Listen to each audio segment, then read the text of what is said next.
Good morning. It's Wednesday, the 18th. Hello, Austin. How's it going? Doing pretty good, Andrew. How about yourself? Good. Having a good week here? I am. It's been an enjoyable time hanging out with you. Excellent, excellent.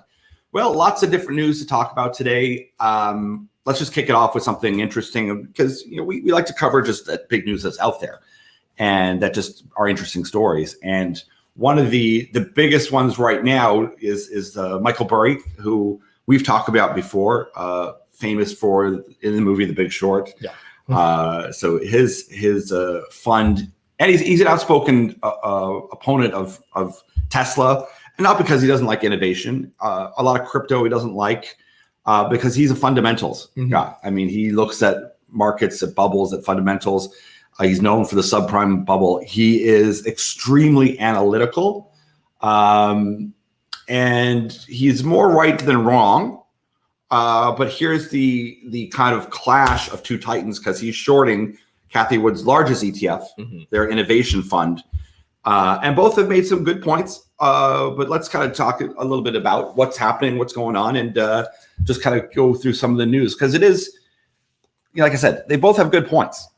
Yeah, it's an interesting take. And I know she's kind of doubled down and hit back as well, saying that, he's not really understanding innovation and he's anti-innovation, which I don't think is necessarily the case. It's just exactly like you said. He is a fundamentalist. He does believe in, very principled theories, and that's what led him to his, obviously the Big Short being at kind of as big as it was. And for people who don't kind of wrap their heads around that, that was a very technical way of looking at things that was very frowned upon at the time. That people didn't understand why he was doing this, why he saw that the way that it was. And it lasted about 4 years before he actually kind of came through and see, okay, he didn't know what he was talking about. This was an actual subprime mortgage bubble that they were sitting on. And eventually that bubble was going to burst. And as we know, in 2008, it did. Yeah. And I tend to like both of them a lot. And I admire innovation. I do not admire a lot of the valuations they have. Yeah. So by nature, I'm more of a fundamentals type of person, and I tend to go to the Michael Burry side of things because we've seen so many bubbles. And if you are a reader of history, you'll see what happens when these bubbles occur. And every time people say, no, this time it's different. Yeah. We can have these wild valuations, massively speculative bubbles. People always say, no, but it's different because we've got technology. It's this technology, it's that technology. And yeah, you can have massive growth in technology, but the problem is when it's wildly out of match, then there's issues. And we have enough issues today that are going on that it makes it also, once again, a pro and a con because we're in this massive shift, this massive, chaotic, turbulent time. And you'll never fight against fundamentals. They're always going to be correct. It's just a matter of time. But the problem is that we're looking at a whole new way to view the world, and they're shifting literally everything from our energy, the way we interact, sensors to track everywhere we go, everything we do. If we go with a crypto system, every single penny you have will be accounted for and identified. There's no hiding anything anymore. Which is, once again, some people would say that's fine. Others would say, listen, there should be some freedom of people not having the government or FANG know exactly where every penny of your money is and what you're spending it on. That's where we're heading. That's where the innovation side of thing is going. And that's kind of the dystopic kind of view, but he's not alone. I mean, I think he's got a $31 million short on, of options. So that's a big position. But he's certainly not the only one. There's Lorient Capital Management. They've got 171 million worth of put against her. Golden Tree Asset Management, More Capital Management, a couple others see this. And once again, you even have Elon Musk saying, "Listen, you could cut my company in half, and the valuation's still too high." And I love Elon Musk. I like what they're doing. I like a lot of his projects. Once again, it's innovation. But is it worth it? No, fundamentally, it's not.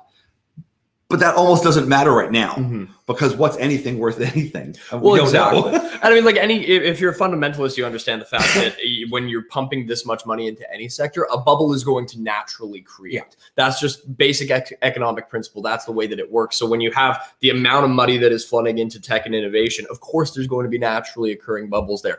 do those bubbles burst the way the 2008 bubble works? I'm not 100% sure about that. Yeah. But there's no denying that that's basic economic principles at the end of the day, that these are they're naturally occurring in the market. They're naturally occurring, and they happen more regularly, especially as we get a bigger market. The size of them become larger as well. And you touched on something too, is that these big funds, I mean, it's $8 trillion that BlackRock has. They basically control most of everything. Yep. They're on a board of most major companies. That's a little disconcerting, to say the least. And people talk about, corporations, whatnot. It is corporatism, and they're looking to do it worldwide. This is the negative of the quote unquote innovation that we're seeing. But this is the break in society as well. There's a big faction and saying, perhaps we need to slow down a lot of this stuff. Yeah. Maybe we need to take a step back and be more environmentalist, sound, clean, take care of our own communities rather than trying to force someone else somewhere else to act and behave a certain way. It's a very tough thing, but this is part of the ongoing conversation that's going. And we've mentioned it before. Even if you're a fundamentalist guy and you look at some of these mining projects or whatnot, you can't put her funds, $22 billion. You can't put that into the sector. It's not going to happen. But these funds need to put in large amounts of capital, like billions at a time. Yeah. And the only place where you can put that kind of liquidity is in these massively overvalued companies. Totally. With the hope that they're going to service an entire market. And that's what you're betting on, is these P ratios of 200, 500, 1,000, whatever, that yes, it's going to get adopted by everyone on the planet 2 or 3 times over. Yeah, exactly. It's kind of doubling down on that tape. Now, a kind of an interesting thought that just kind of came into my head here. What do you think the feeling at ARC over this will be? Will it kind of be a little worrying for them, or do you think they'll kind of be galvanized by this and say, no, we're doubling down on everything we believe in? And well, she's a smart cookie, and she's not intimidated. And she's come out. I'll say her tweet. Right. I mean, this is her quote. To his credit, Michael Burray made a great call based on fundamentals and recognized the calamity brewing in the housing mortgage market. I do not believe that he understands the fundamentals that are creating explosive growth and investment opportunities in the innovation space. Yeah, she could be right. He is. I mean, he doesn't really look at all this stuff. Yeah. I mean, to the detail that she would. Right. And one would make the argument too of a Warren Buffett during the tech boom. His funds did not do well at all. He missed out on all of those gains, but he also didn't get hammered when they came back down. So, if you're in something long enough, you're probably going to be right. But that, the time frame does matter. Right. So in there, and it's kind of contradictory, both are right, is that we need someone in the forefront pushing innovation forward. I don't like some of the companies she has, to be perfectly honest. I don't think some of them are very quote unquote innovative. Yeah. But once again, she has to place money in large amounts. I look at something innovative as being a small company. You're looking at a venture fund. Yeah. Like that's innovation because they're really on the cutting edge doing new things. A lot of these big ones, they're big companies now. Like they're just big companies trying to do things. They might buy innovative companies. Right. But some of them I'm not that great. Buying a Bitcoin, I'm not really down for that. Like, do I think that crypto? Yeah, we've talked about it before. Yeah, absolutely. 100%. And I look at something like, Bitcoin could double. It's like, yeah, but there's a penny stock that could double a lot easier than Bitcoin doubling. Mm-hmm. Yeah. So that to me, I think of the time and the risk factor. It's not interesting for me.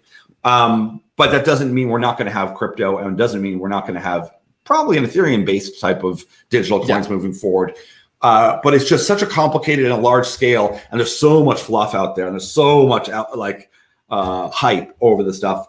And you can say at least 95% of those cryptos are meaningless and worthless. Doesn't mean you can't make money at them, though. No, exactly. So it's once again two giants, not wrong, with very strong different opinions. No. And sometimes too, it's that she's grown so fast so quickly. Right. There's a pullback with that, and that would be a worrying thing if I was her. Is I've grown so fast, and I've had so many big wins that it's hard for her to get all the attention and money that she's getting to go and try and find. I got to place all this money. I can't sit in cash. No, exactly. 22 billion. I got to go buy stuff. And right now, do I want to be buying some of these massively overvalued. No, not me. No. I mean, I would like to have like 10 million and buy the companies I like, because you're going to make a fortune. But she can't place. She's not going to buy 3,000 companies that are juniors to make your portfolio go. But definitely interesting. Yeah, and I was taking a look here just to see and talking about that growth. I mean, everywhere from 2015 through to 2019, their ETF hovered somewhere between $28 and $48. Now we're sitting up. I mean, they hit record highs in February of 156. They're sitting around 117 right now. So they have really broken onto the scene over the last 18, 20 months. So it is still relatively new to that. So it's an interesting, I just like seeing kind of two big titans going at it a little bit. There's something exciting about that. And I'm sure they're both going to come out of this all right at the end of the day. And I mean, I tend to not like shorting things. I mean, so that's the one, there's pros and cons to both, but this kind of push and pull is great. And you need that in the market, because you need someone who's willing to take the risk on the innovation side and push a lot of these new ideas forward. And I mean, some of these big names that she has in there, whether it's Tesla, Coinbase, Square, Grayscale, Bitcoin Trust, any of those big name ones out there, she does have tons of smaller ones that are very innovative. Yeah. And we need that. That's great.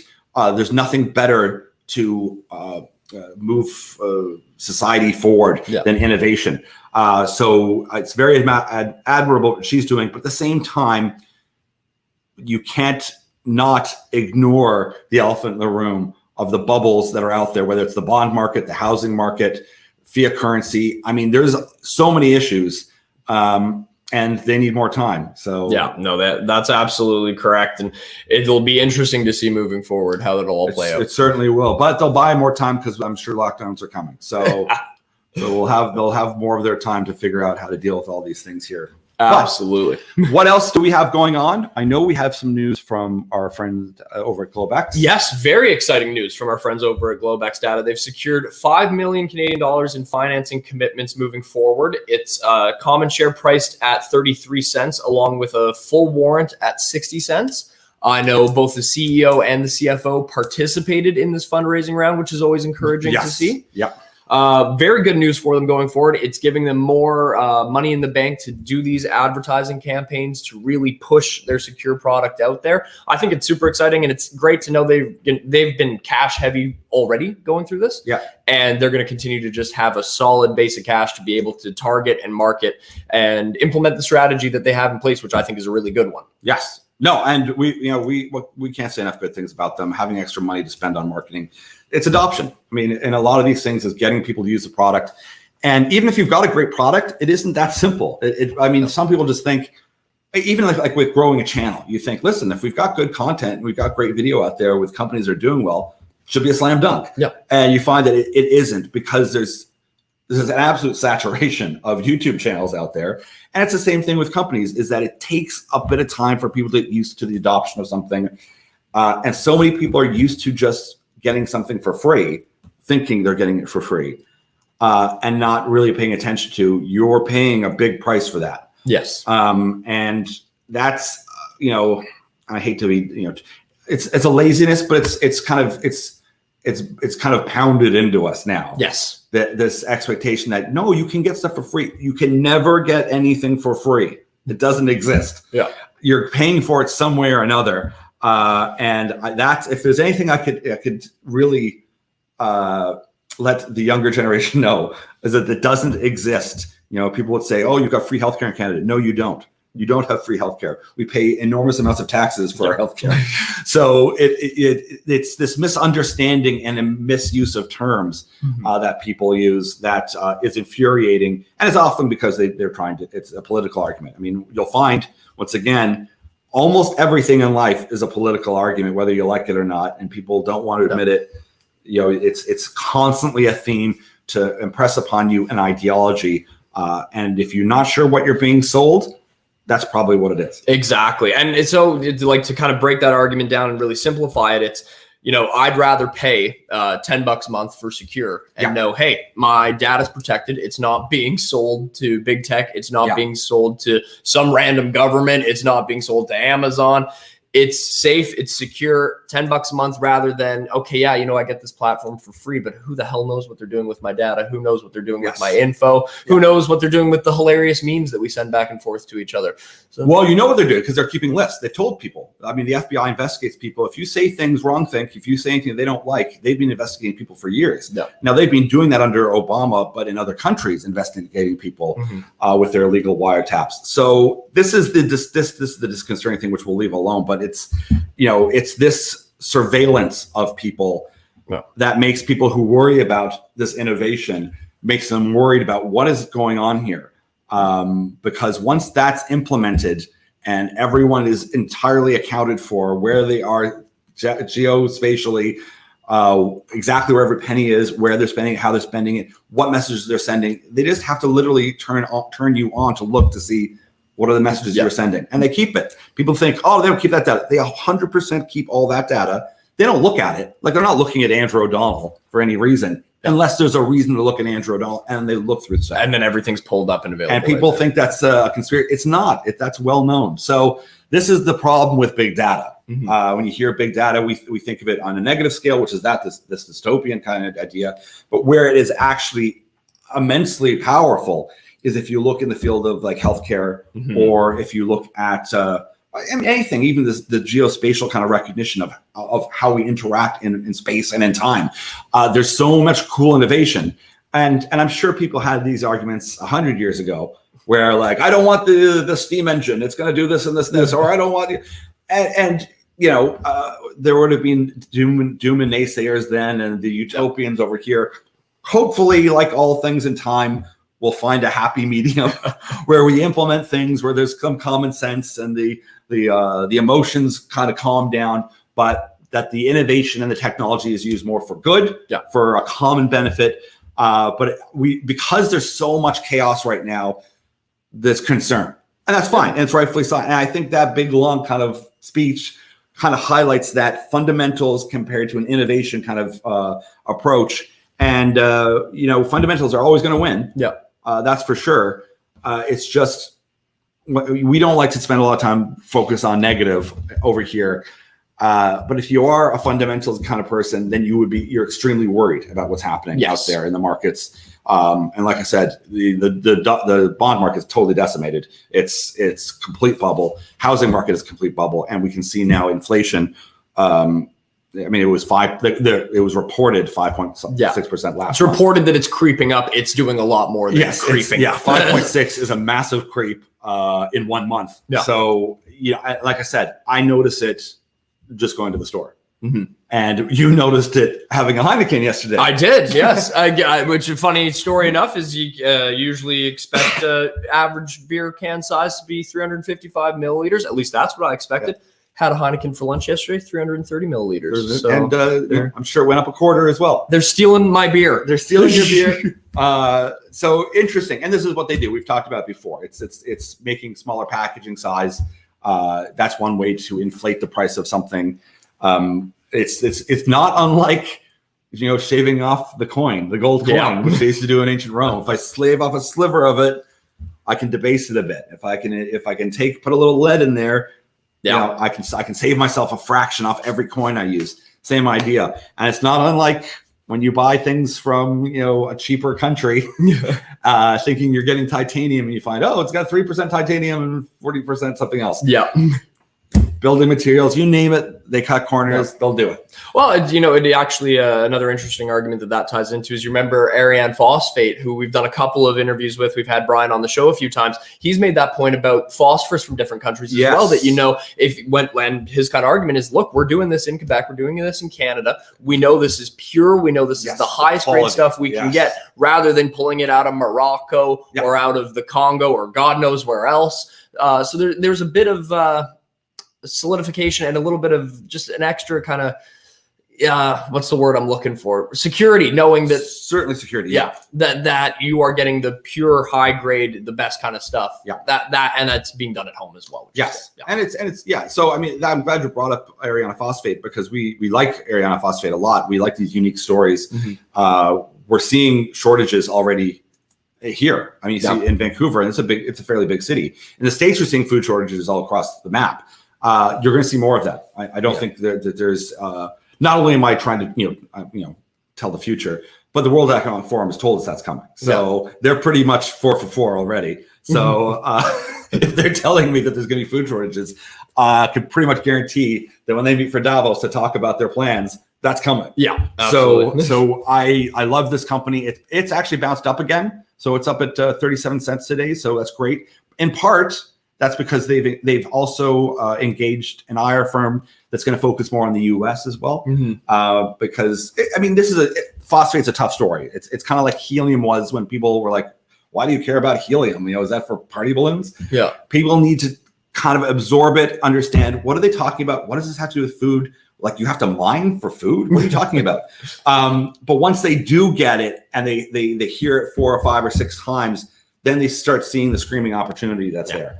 And we see one there with Ariana Phosphate, not just because of phosphate used for fertilizer for food and the massive need for it, but we also see the quality of the project that they have.